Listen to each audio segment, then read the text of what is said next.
মাশাল্লাহ, রান্না বান্না চলতেছে, কমপ্লিটও হয়ে গেছে।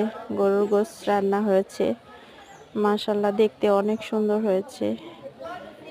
এখন মেহমানরা আসলে খাওয়া দাওয়া না।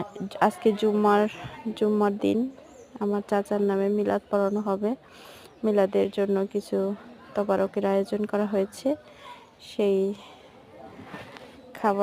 খানাপিনাগুলো সুন্দর করে রান্না বান্না করা হয়েছে।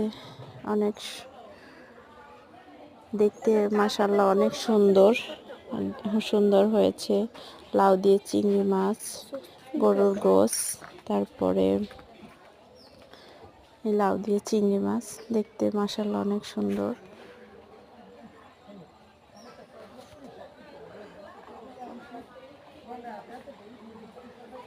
ফেন্নি রান্না করা হয়েছে।